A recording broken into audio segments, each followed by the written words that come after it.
আপনারা সবাই কেমন আছেন? ইন্নাল হামদুলিল্লাহ নাহমাদুহু ওয়া নাস্তাঈনুহু ওয়া নাস্তাগফিরুহু ওয়া নু'মিনু বিহি ওয়া নাতাওয়াক্কালু আলাইহি نعوذ بالله من شرور أنفسنا ومن سيئات أعمالنا من يهده الله فلا مضل له ومن يضلل فلا هادي له نشهد أن سيدنا وسندنا وحبيبنا ومولانا محمدا عبد الله ورسوله أما بعد فقد قال الله سبحانه وتعالى بعد أعوذ بالله من الشيطان الرجيم সবাই প্রাণ ভরে পড়েন أعوذ بالله من الشيطان الرجيم بسم الله الرحمن الرحيم إن أول بيت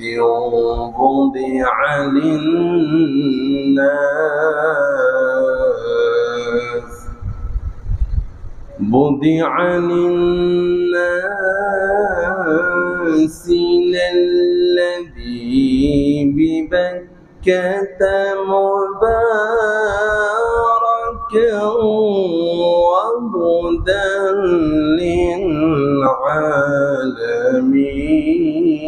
للعالمين فيه آيات بينات مقام إبراهيم ومن دخله كان آمنا ولله على الناس حج البيت من استطاع إليه سبيلا ومن كفر فإن الله غني عن العالمين صدق الله العظيم আল্লাহ পাকের শাহী দরবারে শুকর গুজার হচ্ছি যে রব্বুল ইজ্জত ওয়াল জালাল আমাদেরকে অত্র মসজিদে জুমার নামাজ আদায়ের লক্ষ্যে আসার মতো বসার মতো কোরআন থেকে কিছু কথা শোনার মতো তৌফিক দান করলেন। এজন্য আল্লাহ পাকের শাহী দরবারে শুকরিয়া জ্ঞাপন করে বলছি আলহামদুলিল্লাহ। মুহতারাম হাজিরিন, আপনাদের সামনে আজকে আলোচনা রাখতে চাই পৃথিবীর মধ্যে সবচাইতে দামি ইবাদতের মধ্যে অন্যতম একটা ইবাদত হচ্ছে হজ। আপনাদের সামনে আল্লাহ পাকের কোরআন তেলাওয়াত করেছি। কোরআন বলছে এভাবে, ইন্না আউওয়ালা বাইত, সর্বপ্রথম ঘর কোনটা বলেন তো সবাই? কাবা শরীফ হলো সর্বপ্রথম ঘর, প্রথম ঘর। বুদিআ লিন-নাস, এটাকে বানানো হয়েছে মানুষের জন্য। লাল্লাযী বিবাক্কা, এই মক্কাকে আল্লাহ পাক বাক্কা বলে নামকরণ করলেন। আর বললেন সুবহানাল্লাহ, একটা আওয়াজ করে বলবেন, দাঁড়ান। বললেন, যে ব্যক্তি এই কাবা শরীফে যাবে আমি আল্লাহ পাক তাকে হেদায়েতের টিকিট প্রত্যেকের হাতে ধরিয়ে দেব। খুদ আল্লাহর কোরআন বলছে, লাল্লাযী বিবাক্কাতা মুবারাকা ওয়া হুদা, আমি বরকত দিয়ে দিব, আবার আমি আল্লাহ তাআলা যে ব্যক্তি যাবে তাকে হেদায়েতের আমি ভান্ডার খুলে দেব। জোরে কোন সুবহানাল্লাহ। হজ মানে হচ্ছে, আমি আমার ভাষায় বলি, এটা আল্লাহ পাকের পাগল যারা। দেখুন, আরাফায় আমরা কি করি? হজে সাফা মারওয়ায় সাই করি, খালি দৌড়াই, একটু জায়গা ব্রেক লই, আবার কিছুক্ষণ পরে দৌড় দেই, আর পরে ইন্নাস সাফা ওয়াল মারওয়াতা মিন শাআইরিল্লাহ। একদম যেখানে বান্দারা সাফা মারওয়া সাই করে, স্পষ্ট কোরআনের আয়াত লেখা, বান্দা কিছুক্ষণ হাঁটে, আবার একটু কিছু জায়গায় দৌড়ায়। ও ভাই, আমি তো বলি, যারা আল্লাহর পাগল, যাদেরকে আল্লাহ পাক ডাক দেয়, তারাই কেবলমাত্র হজ করতে পারে। সুবহানাল্লাহ। আল্লাহ চায় বারংবার মসজিদগুলোতে আসেন। আল্লাহ পাক কিছু মানুষকে দুনিয়ায় সুযোগ দিয়ে দেন, বান্দা চলে আসো, আমার ঘরে চলে আসো। আল্লাহ পাক যাকে ইনভাইট করেন, তিনি কেবলমাত্র কাবা শরীফের জিয়ারত করতে পারে। আমি অনেক মানুষ দেখেছি, টাকা পয়সার অভাব নাই। আচ্ছা বলেন তো, টাকা পয়সা থাকলে কি হজ করা যায়? টাকা পয়সা থাকলে কিন্তু হজ করা যায় না। হজ আল্লাহ পাক যাকে ইনভাইট করবেন, কেবলমাত্র তিনি যেতে পারবেন, টাকা থাকুক আর না থাকুক। ও মুমিন মুসলমান, এই জন্য প্রত্যেকে হজ করতে চান কি চান না? আল্লাহ পাকের ঘরটা দেখে মরতে চান কি চান না? বুখারী শরীফের হাদিস, সাইয়্যিদনা আবু হুরায়রা বলছেন, সুইলা রাসূলুল্লাহ সাল্লাল্লাহু আলাইহি ওয়াসাল্লাম, হঠাৎ করে এক সাহাবী রাসূলকে বলেই ফেললেন, ওগো রাসূল, আইয়ুল আমালে আফজাল, পৃথিবীর মধ্যে নামাজ আছে, হজ আছে, যাকাত আছে, জিহাদ আছে, সবচাইতে দামি আমল কোনটা? হুজুর বলছেন, সর্বপ্রথম আমল হলো লা ইলাহা ইল্লাল্লাহু মুহাম্মাদুর রাসূলুল্লাহ। প্রাণ ভরে পড়েন সবাই, লা ইলাহা ইল্লাল্লাহু মুহাম্মাদুর রাসূলুল্লাহ। সবচাইতে সেরা দামি আমল। নবী আলাইহিস সালাতু ওয়াস সালামকে প্রশ্ন করা হলো, হুজুর কিলা মান? কিলা সুম্মা মান? ওগো রাসূল, এরপরে কোনটা সবচাইতে দামি আমল? হুজুর বলছেন, আল জিহাদু ফি সাবিলিল্লাহ, আল্লাহর জমিনে আল্লাহর রাজ কায়েম করার জন্য, আল্লাহর দ্বীনকে প্রতিষ্ঠা করার জন্য হাতে তলবারি নেওয়া। সুবহানাল্লাহ। এরপরে হুজুরকে প্রশ্ন করা হলো, হুজুর সুম্মা মাযা? এরপরে সবচেয়ে পৃথিবীর মধ্যে দামি আমল কোনটা? হুজুর বলছেন, হজ্জুন মাবরুরুন, যে ব্যক্তির হজ কবুল হয়ে যায়, ওই ব্যক্তি সবচাইতে বড় দামি আমলকারী। সুবহানাল্লাহ। হজ সবচেয়ে দামি আমল। এই জন্য সাইয়্যিদিনা ইবনে আব্বাস রাদিয়াল্লাহু তাআলা তিনি বলছেন, বিশ্বনবী ওয়াজ করছিলেন, হঠাৎ করে একজন সাহাবী বলি ফেললেন, ওগো রাসূল, ফাকামা আকরা ইবনে হাবিস, হুজুর বলছেন, যারা মুসলমান সবাই তোমরা হজ করবা, সবাই হজ করবা, এটা ফরজ করে দেওয়া হলো। হযরত আকরা ইবনে হাবিস দাঁড়িয়ে গেলেন আর বললেন, হুজুর, আফি কুল্লি আমিন, প্রতি বছর কি হজ ফরজ নাকি? হুজুর বলছেন, শুনো শুনো, লাউ কুলতু, হ্যাঁ, যদি বলতাম প্রতি বছর হজ ফরজ, তাহলে সবার জন্য কষ্টকর হয়ে যেত, হজ ফরজ হয়ে যেত, তোমরা করতে পারতে না।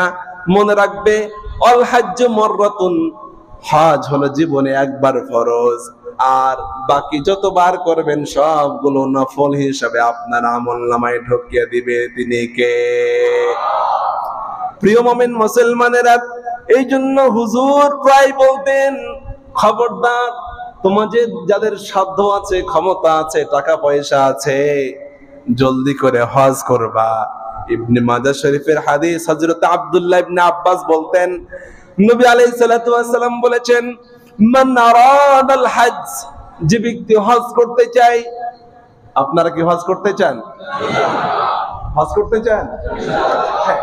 নবী আলাইহিস সালাতু ওয়াস সালামের ভাষাটা এমন, যে ব্যক্তি চায় আল্লাহর কুদরতকে ডাইরেক্ট দেখবে, আল্লাহর ঘর থেকে আস্তে করে হেদায়েতের টিকিট নিয়ে আসবে বাংলাদেশে, যে ব্যক্তি চায়, আমি রাসূল বলছি ফালাতাআজ্জাল, ও যেন জলদি করে হজ করে। কারণ আজকে আপনার শরীরটা ভালো আছে, সুস্থ আছেন, এমনও তো হতে পারে ফাইন্নাহু কদ আমরাজুল মারিজ, সুস্থ ব্যক্তি অসুস্থ হতে পারে কি পারে না? হুজুর বলছেন সুস্থ ব্যক্তি অসুস্থ হতে পারে। সুস্থ আছো, সামর্থ্য আছে, চলে যাও। এমনও তো হতে পারে আজকে আপনি কোটিপতি, সামর্থ্য ছিল, হঠাৎ করে একটা গজব আসছে বা ব্যবসায় লস হয়ে গিয়েছে, টাকা পয়সা শেষ হয়ে গেল, লস হয়ে গেলেন। এই জন্য হুজুর বলছেন, যদি হজ করার সাধ্য থাকে দেরি করো না। আবার অত রদুল হাজাতা, এমন মানুষের প্রয়োজন থাকতে পারে, এমন প্রয়োজন চলে আসতে পারে যে আপনি আর হজে যেতে পারবেন না। এই জন্য ফাল্লাতাআজ্জাল, যদি আপনার হজ করার সাধ্য হয়ে যায়, ফরজ হয়ে যায়, জলদি করে হজ করার দরকার আছে না নাই? হুজুর প্রায় বলতেন, শোনো প্রিয় মুমিন মুসলমানেরা, তাআজ্জালু ইলাল হজ্জি ফাইন্নাহু আহাদাকুম লা ইয়াদরি মা ইউরাদ লাহু। বান্দা, তুমি তো জানো না সামনে কোন দিন আসবে, তোমার সুদিন আসবে নাকি তোমার দুর্দিন আসবে, তুমি জানো না। এই জন্য যদি হজ করার ক্ষমতা থাকে, জলদি করে যাওয়ার দরকার আছে না নাই? কিন্তু আমাদের কপাল খারাপ, কিছু কিছু মানুষের কপাল খারাপ, তারা কয় হুজুর হজ করলে তো জম্মের মতো ভালো হয়ে যাব, হজ করলে তো মিথ্যা কথা বলতে পারবো না, হজ করলে তো হুজুর আর এই সমস্ত আকাম করতে পারবো না, এখন কদিন পরে করি। এমন কথা বলার মতো মানুষ নাই। আস্তে করেন কেন, আসে নাই? ছেলে মেয়ের বিয়ে দিয়েই সবকিছু শেষ করি, যখন দুই পা, আমাদের বাংলাদেশের মানুষের অবস্থা এই, যখন দুই পা কবরে, ওই সময় টেলিফোন দেয় হজের এজেন্সিকে, ভাই আমি তো চাইছি হজ করতে যাব। এমন মানুষ ধানমন্ডিতে নাই। প্রিয় ভাইয়েরা আমার, ভালো করে নবী আলাইহিস সালাতু ওয়াস সালামের কথা বোঝার চেষ্টা করুন। নবী আলাইহিস সালাতু ওয়াস সালাম বলছেন, শুনো, ইসতামতাউ বিহাযাল বাইত, এই ঘরের থেকে কাবা শরীফ দেখে তোমরা এর থেকে ফায়দা নিয়ে নাও। কারণ শোনো, ফাকাদ হাদামা মাররাতাইন, এই কাবা শরীফটা ইতিপূর্বে দুইবার ধ্বংস করা হয়েছে, তৃতীয়বার কাবা শরীফ ধ্বংস করা হবে না। আমার রাসূল বলছেন, ওয়ায়ুরফাউ ফিস সালিসাতি, কাবা শরীফটা ফেরেশতা টান দিয়ে আল্লাহ পাকের আরশে আজিমে নিয়ে চলে যাবে। আল্লাহু আকবার। কাবা শরীফ জমিনে আছে, কদর করেন, কিন্তু কিছুদিন পরে কাবা শরীফ আপনি দেখতে পাবেন না। আমার রাসূল বলছেন, দুইবার ধ্বংস করা হয়েছে, তৃতীয়বার ধ্বংস করার সুযোগ নাই। আল্লাহ পাক টান দিয়ে ফেরেশতার মাধ্যমে আরশে আজিমে নিয়ে চলে যাবে। এই জন্য সুযোগ থাকতেই হজ করার দরকার আছে না নাই? নবী আলাইহিস সালাতু ওয়াস সালাম সুন্দর করে সহিহ ইবনে হিব্বানের একটা হাদিস আপনাদের সামনে বলছি। হুজুর বলছেন, শুনো, তার আগে বলেন, আমাদেরকে সুস্থ রাখেন কে? আল্লাহ। একটু জোরে কোন কে? আল্লাহ। নবী আলাইহিস সালাতু ওয়াস সালামের ভাষাটা এমন, বান্দা, ইন্না আবদান সাহহাতু লাহু জিসমা, বান্দা আমি আল্লাহ নিজেই তোমারে সুস্থ রাখছি। সুবহানাল্লাহ কইবেন না? আবার আমি আল্লাহ দয়া করে ওয়াসাআতু লাহু মাঈশা, তোমাকে হজে যাওয়ার মতো সাধ্য ক্ষমতা আমি আল্লাহ পাকি দিয়েছি। ও গোলাম, সুতরাং খবরদার খবরদার, লা ইয়াফিরু আলাইয়া লিমাহরুম, কেবল মাত্র কপাল পোড়া যারা সামর্থ্য থাকার পরও যারা যায় না, আমার আল্লাহ পাকের রাসূল বলছেন এরা হলো সবচাইতে কপাল পোড়া, সবচাইতে কপাল পোড়া। আমি আল্লাহ তাআলা সুস্থ রাখলাম, তোমারে টাকা দিলাম, আমি সব দিলাম, আমি আর বললাম আমার কাছে আসো, এরপরে যারা আসে না ওরা কি পোড়া? জোরে কোন কি পোড়া? লি মাহরুম, হাদিসের ল্যাঙ্গুয়েজ সে মাহরুম, কপাল পোড়া। ভাইরা আমার, এই জন্য রাসূল বলছেন, শোনো মুমিন মুসলমানেরা, মান মালাকা জাদান ওয়া রাহিলাতান, যার সাধ্য আছে এবং সেখানে যাওয়ার মতো বাহন আছে, প্লেনের খরচ আছে, ও বান্দা শোনো শোনো, তুবাল্লিগহু ইলা বাইতিল্লাহ, জলদি করে বাইতুল্লাহ দেখে আসো। কারণ হজ না করে, সামর্থ্য আছে হজ না করে আপনি যদি মারা যান, তার আগে বলেন আমরা কি ইহুদি হয়ে মরতে চাই? খ্রিস্টান হয়ে মরতে চাই? মুসলমান হয়ে সবাই মরতে চান কি চান না? কারা কারা চান? লিল্লাহ তাকবীর। আল্লাহ তুমি আমাদের মরণটা ঈমানি মরণ দিও, মুসলমানের মরণ দিও। আপনার মা দেখুন কত বড় ধমক। আমার রাসূল বলছেন, যে ব্যক্তির ক্ষমতা আছে হজ করার মতো আর হজ সে করে নাই, আমার রাসূল বলছেন সে ইহুদি হয়ে মরে যাক অথবা খ্রিস্টান হয়ে মরো, আমার কিচ্ছু যায় আসে না। নাউজুবিল্লাহ কবেন না? আমার রাসূল হজ না করে, সামর্থ্য আছে, পাথেও আছে, এরপরও যারা হজ না করে মারা যায়, আমার রাসূল বলছেন তার মরণটা ইহুদি মরণ, খ্রিস্টান মরণ। নাউজুবিল্লাহ মিন যালিক। Can you imagine? দয়াল রাসূল, যার দয়ার কোনো সীমা নাই, সে রাসূল বলছেন হজ না করে মরে যাবেন, আপনি ইহুদি হয়ে মরবেন, আপনি খ্রিস্টান হয়ে মরবেন। আল্লাহ পাক যেন আমাদেরকে মাফ করে দেন, পড়েন আমিন। ভাইরা আমার, এই জন্য নবী আলাইহিস সালাতু ওয়াস সালাম বলছেন, শোনো, তুমি যখন হজ চলে গেলে, মান হাজ্জা, যে ব্যক্তি হজ করলো, হজ করার পর ফালাম ইয়ারফুস ওয়ালাম ইয়াফসুক, কোনো অহেতুক কাজ করে নাই, অশ্লীল কাজ করে নাই, খারাপ কাজ করে নাই, এমন অবস্থায় যারা চলে যায় হজ করে, আমার রাসূল বলছেন গুফিরা লাহু মা তাকদ্দামা মিন যামবিহি, বান্দা জীবনে যৌবনে ইচ্ছায় অনিচ্ছায় যা কিছু গুনাহ করেছে, হজ করলে বান্দার সমস্ত জীবনের গুনাহ খাতা মাফ করে দেয় একজন, তিনি কে? কিন্তু আমরা যখন উমরা করতে যাই, বাস্তবতা আপনাদের সামনে শেয়ার করি, কেউ কষ্ট পাবেন না তো? হাজী সাহেবরা আপনাদেরকে লক্ষ্য করে বলছি, আজ যারা নেক্সটে যাবেন, আমরা সবাই যাব পড়ে ইনশাআল্লাহ। যারা গিয়েছে আল্লাহ যেন বারংবার সেখানে যাওয়ার তৌফিক দান করেন, পড়েন আমিন। আমরা লক্ষ্য করেছি, আহা একটু খেদমতে দেরি হয়ে গিয়েছে, ইহরাম পরে আছে, এই অবস্থায় মুআল্লিমদেরকে যে অকাট্য ভাষায় গালাগালি করা হয়, যারা গিয়েছে তারাই টের পাবে। আমরা কেমন যেন বাংলাদেশে বিমানে উঠলে কোন একটা ভুল হয়ে গেলে মুআল্লিমকে আমাদের বাংলাদেশের হাজি গালি দেয় কি দেয় না? এমন গালি দেয়, এমন বাজে বিহেভ করে। আবার যারা নিয়ে যায় মুআল্লিমরা, কিছু কিছু মুআল্লিম এমন আছে কথার কোনো মিল রাখে না। বাংলাদেশে বলে 1,30,000 দিবেন, উমরায় যাবেন, 3 বার খাবেন পেট ভরে, এ সমস্ত লম্বা লম্বা ডায়লগ মাইরা আস্তে করে বিমানে উঠে নিয়ে যাওয়ার পরে সকালে 10টা বেজে যায়, 11টা বাজে, নাস্তার খবর নাই, দুপুর গড়িয়ে বিকাল হয়ে যাচ্ছে, খাবারের কোনো ব্যবস্থা নাই। এমন অবস্থা আছে না নাই? হ্যাঁ, কিছু এজেন্সি এমন আছে যারা খেয়ানত করে। কিন্তু আপনাকে বলবো, আপনার সাথে যদি আপনি চান আপনার হজের মাধ্যমে আপনার গুনাহ খাতা মাফ হয়ে যায়, তবে সবরের আমলটা করতে হবে, সবরের পরিচয় দিতে হবে। আপনি গালিগালাজ করলেন, আপনার জীবনের গুনাহ তো মাফ হলো না। হ্যাঁ, আপনার প্রতি বেইনসাফি হয়েছে, কিন্তু আপনি যখন গালিগালাজ করলেন হাজী সাহেব হয়ে, আপনার গুনাহ তো মাফ হবে না। কারণ রাসূল বলছেন, মান হাজ্জা ফালাম ইয়ারফুস ওয়ালাম ইয়াফসুক, হজ করতে গিয়ে যে ব্যক্তি গালিগালাজ করবে না, অহেতুক কথা বলবে না, রাসূল বলছেন গুফিরা লাহু মা তাকাদ্দামা মিন যামবি, বান্দা যা কিছু গুনাহ করছে সমস্ত গুনাহ খাতা মাফ করে দিবে। সুবহানাল্লাহ।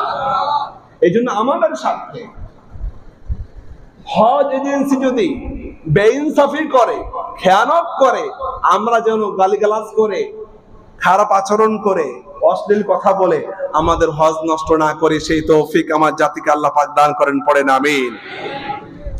প্রিয় ভাইরা আমার, শুধু তাই না, আমার রাসূল বলছেন যে ব্যক্তি হজে যায় তাকে আল্লাহ তাআলা সমস্ত গুনাহ থেকে এমন নিট এন্ড ক্লিন করে দেন, এমন ক্লিন করে দেন।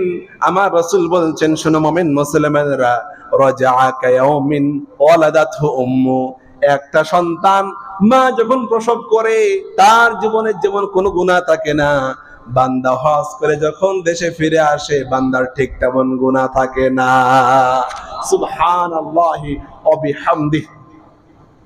আমার ভাইরা, এই জন্য আমাদেরকে সিদ্ধান্ত নিতে হবে যে কোনো গুনাহ করা যাবে না হজে গিয়ে। আবার রাসূল বলছেন, শুনো, মান হাজ্জাল বাইতা, যে বাইতুল্লাহ হজ করতে গেল, হজ করলো এবং সমস্ত বিধানগুলো পালন করলো, ওয়াসালিমাল মুসলিমুনা মিন লিসানি ওয়া ইয়াদি, নবী আলাইহিস সালাম বলছেন হজে গিয়া হাজী সাহেবের মুখ থেকে, জবান থেকে, হাত থেকে অন্যান্য মুসলমান যদি নিরাপদ থাকে, শান্তি পায়, তবে আমি রাসূল ডিক্লারেশন দেই, গফিরা লাহু মা তাকাদ্দামা মিন যামবি, বান্দা যা কিছু গুনাহ করছে সমস্ত গুনাহ খাতা মাফ হয়ে যাবে। সুবহানাল্লাহ। প্রিয় ভাইরা আমার, প্রিয় ভাইরা আমার, শুধু তাই না, নবী আলাইহিস সালাতু ওয়াস সালাম, সুহাইব ইবনে খুযাইমাতে হাদিসটা রয়েছে, নবী আলাইহিস সালাতু ওয়াস সালাম বলছেন, সাহাবী আমর, তুমি কি জানো আন্নাল ইসলাম ইয়াহদিমু মা কানা ক্বাবলা, বান্দা যখন মুখ দিয়া 60টা বছর ধরে গুনাহ করলো আর জবান দিয়া পড়লো লা ইলাহা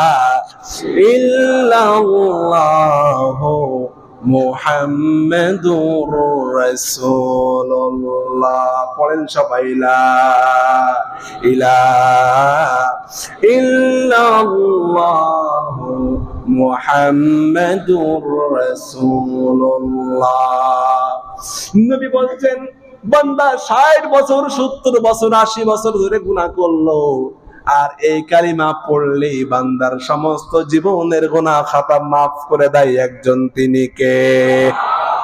আবার রাসূল বলছেন, শুনুন, ওয়া আন্নাল হিজরাতা ইয়াহদিমু মা কানা ক্বাবলা,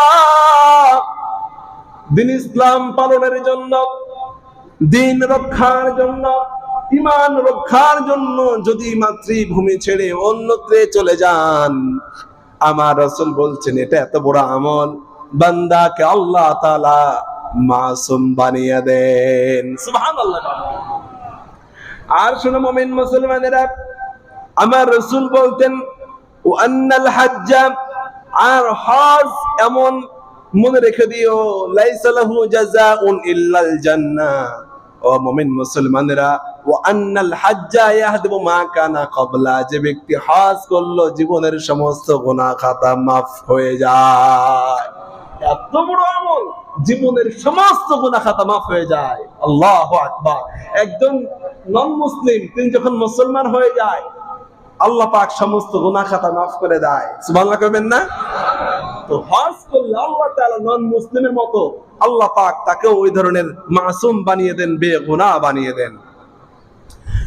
এবার আল্লাহ পাকের রাসূল বলছেন, বুখারী শরীফের হাদিস, আল উমরাতু ইলাল উমরা, আপনি এই বছর একটা উমরা করলেন, 10 বছর পরে আরেকটা উমরা করলেন, বা 1 বছর পরে আরেকটা উমরা করলেন, মধ্যকার সময় যা কিছু গুনাহ হয়েছে সমস্ত গুনাহ মাফ করে দিবে, তিনি কে? আবার রাসূল বলছেন, শুনো, এই তো উমরার কথা বললাম, আবার যদি বান্দা হজ করে, আল হজ্জুল মাবরুর লাইসা লাহু জাযাউন ইল্লাল জান্নাহ, বান্দা যখন হজ করে আর আল্লাহ পাকের রাসূল বলছেন তাকে আল্লাহ তাআলা জান্নাত ছাড়া প্রতিদান কিছু দেবে না। সুবহানাল্লাহ। হজকারীর জন্য জান্নাতকে আল্লাহ তাআলা রিজার্ভ করে আপনার জন্য রেখে দিয়েছে। সুবহানাল্লাহি ওয়া বিহামদিহি। প্রিয় মুমিন মুসলমানেরা, হযরতে মা আয়েশা সিদ্দিকা তিনি একদিন বলছিলেন তার মহিলা সমাবেশের মধ্যে, যে আমরা তো মনে করি যে জিহাদ হচ্ছে সবচেয়ে বড় আমল, তো নবী আলাইহিস সালাতু ওয়াস সালামকে বললাম, হুজুর জিহাদ সবচাইতে দামি আমল, তো এই দামি আমল আমরা মহিলা আমরা করতে মন চাই না আমাদের? আমরা তো জিহাদ করতে মন চাই, দামি আমল আমরাও করতে চাই। হুজুর আমাদেরকে জিহাদ করার পারমিশন দেন। হুজুর বলছেন, শোনো, হ্যাঁ তোমাদের জন্য জিহাদ আছে, কিন্তু যেই জিহাদের মধ্যে লা কিতালা ফিহি, যেখানে কোনো মারামারি নাই, সেই জিহাদের নাম হলো আল হাজ্জুল মাবরুর। সুবহানাল্লাহ। হজ্জে মাবরুর হলো জিহাদের চাইতে বড় আমল, যেখানে কোনো মারামারি নাই, কাটাকাটি নাই। সুবহানাল্লাহ কবেন না? প্রিয় মুমিন মুসলমানেরা, এই হজ করতে হবে সবাইকে, যাদের ক্ষমতা আছে প্রত্যেককে হজ করতে হবে। আপনি যখন হজে যাবেন, বিভিন্ন দর্শন আপনি দেখতে যাবেন, যে পয়সা খরচ হবে, আপনি যে খাবার খাবেন, যে পয়সা খরচ হবে, আমার রাসূল বলছেন, শোনো, হজ করতে গিয়া, উমরা করতে গিয়া তুমি যে এক পয়সা খরচ করবা, এটা কি খরচ মনে করো না।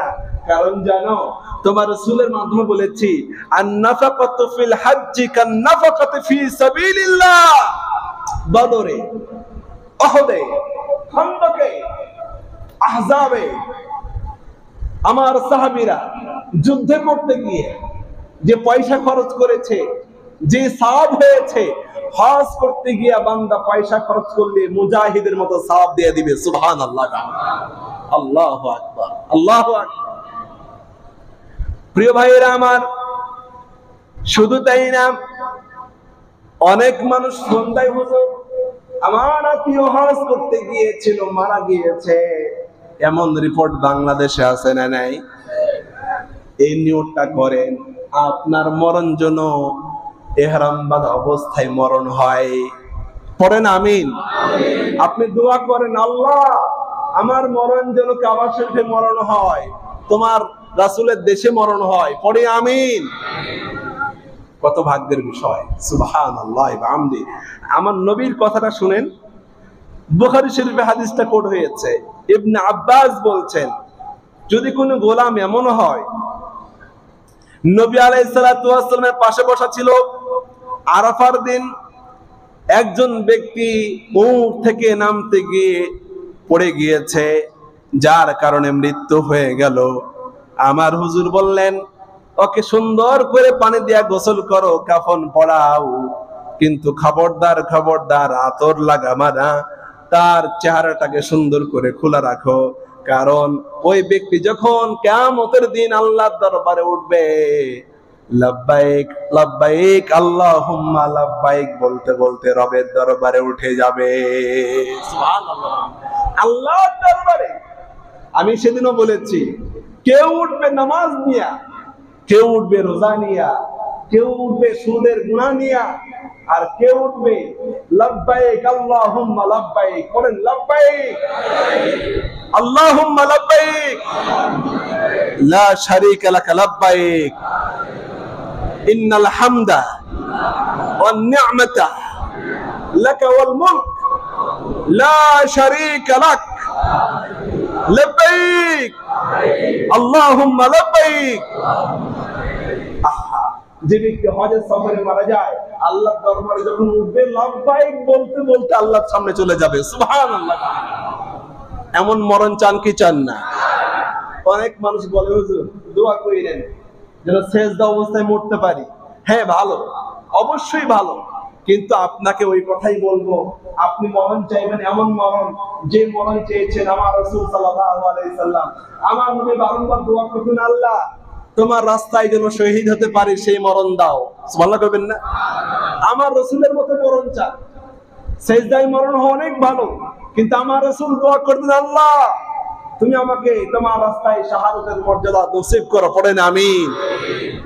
এই মরণ চাবেন যে আল্লাহ ইহরাম বাঁধা অবস্থায় লাব্বাইক বলতে বলতে যেন মরতে পারি, সেই তৌফিক দাও। ভাইরা আমার, কারণ আপনি যখন মারা যাবেন, হজ করতে গেলেন, জীবনে একবার টাকা খরচ করে জমি বিক্রি করে হজ করতে গেলেন, মারা গেলেন, এরপরে কি হবেন জানেন নাকি? হয়তো আপনি কবরে থাকবেন, সৌদি আরবের কোন কবরস্থানে আপনার দাফন হয়ে যাবে। কিন্তু আল্লাহ তাআলা এমন একটা কায়দা করলেন, মুসনাদ আবি আলার মধ্যে হাদিসটা রয়েছে 5353 নম্বর হাদিস। আমার রাসূল বলছেন, মান খারাজা হাজ্জান ফামাতা, হজ করতে গিয়ে মারা যায়, কুতিবা লাহু আজরুল হাজ্জ ইলা ইয়াউমিল কিয়ামা, বান্দা কিয়ামত পর্যন্ত হজ করতে থাকলে যেই সওয়াব বান্দার আমলনামায় হইতো, আল্লাহ রাব্বুল আলামিনের রাসূল বলেছেন হজ করতে গিয়ে বান্দা যদি মারা যায়, কিয়ামত পর্যন্ত হজ করার সওয়াব বান্দার আমলনামার মধ্যে আল্লাহ পাক ঢুকিয়ে দিবে। সুবহানাল্লাহ। আপনি থাকবেন না, কিন্তু প্রতি বছর হজের সওয়াব আপনার অ্যাকাউন্টে, আপনার আমলনামায় আল্লাহ পাক ঢুকিয়ে দিবে। সুবহানাল্লাহ। প্রিয় ভাইরা আমার, অনেক ভাই বলতে পারে, হুজুর আমার তো হজ করতে 7 লক্ষ টাকা লাগে, এত টাকা নাই, আমি উমরা করতে পারবো।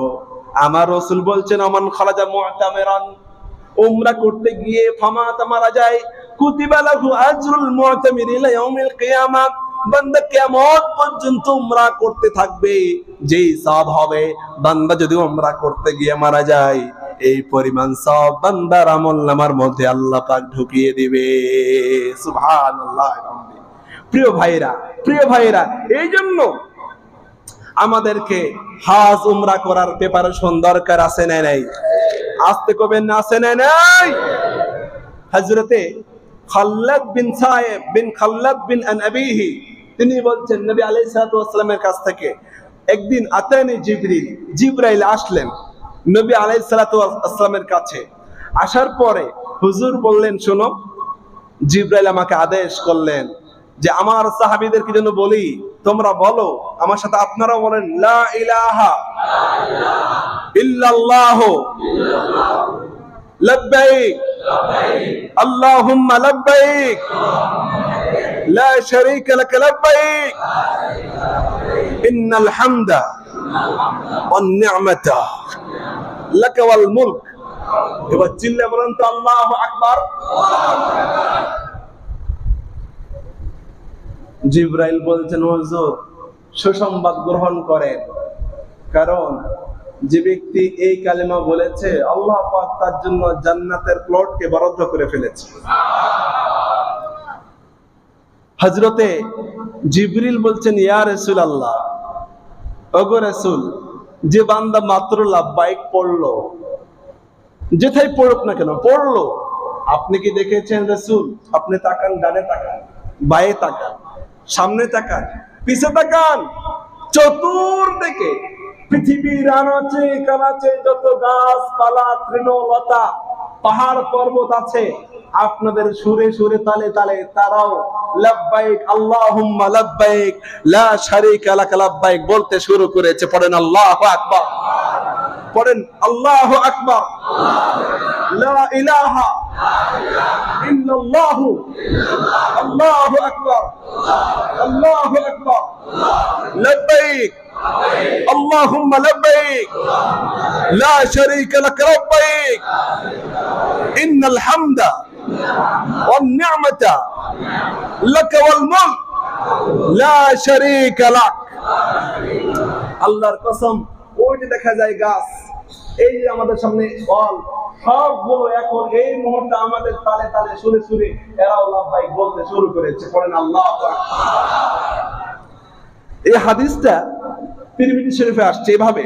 হযরত সাহল বিন সাদ বলছেন, মা মিন মুসলিমিন, যে কোন মুমিন মুসলমান যে কোন সময় ইউলাব্বি, যখন লাব্বাইক বলে, ইল্লা লাব্বা, সবাই বলতে শুরু করে লাব্বাইক, মিন আন ইয়ামিনিহি ওয়া শিমালিহি, তার ডানে বায়ে সামনে পিছনে যত যা কিছু আছে, মিন হাজারিন, পাথরের পাহাড় থেকে শুরু করে, আও শাজারিন, গাছপালা ডানে বায়ে যা আছে, আও মাদারিন, যত ঘর বাড়ি আছে সবকিছু, হাত্তা তানকাতি আল আরদু মিন হুনা ওয়া হুনা, একদম এখান থেকে শুরু করে এই দিকে জমিনের শেষ সীমানা পর্যন্ত, আর বাই দিকে এই দিকে জমিনের শেষ সীমানা পর্যন্ত যত গাছ গাছালি যাই কিছু আছে, তারাই আমাদের সাথে লাব্বাইক আল্লাহুম্মা লাব্বাইক বলতে শুরু করে।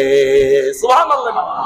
এই জন্য সময় পেলে সুযোগ হলেই বাংলাদেশ থেকে বাড়ি বসে ঘরে বসে লাব্বাইক আল্লাহুম্মা লাব্বাইকের আমল করা যাবে? যাবে যাবে যাবে যাবে। আল্লাহু আকবার, আল্লাহু আকবার। আল্লাহ তুমি আমাদেরকে আমল করার তৌফিক দাও, পড়েন আমিন। প্রিয় ভাইরা আমার, প্রিয় ভাইরা আমার, আমি যদি কাবা শরীফে যাই, আপনি যদি কাবা শরীফে যান, আচ্ছা বলেন আল্লাহ পাকের রহমত ছাড়া আমরা কি বাঁচতে পারবো?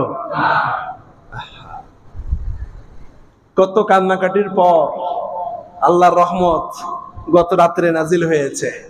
সুবহানাল্লাহ বলতে পারবেন না? আলহামদুলিল্লাহ করবেন না? বৃষ্টি নাজিল হয়েছে বাংলাদেশে, ঢাকা শহরে বিশেষ করে।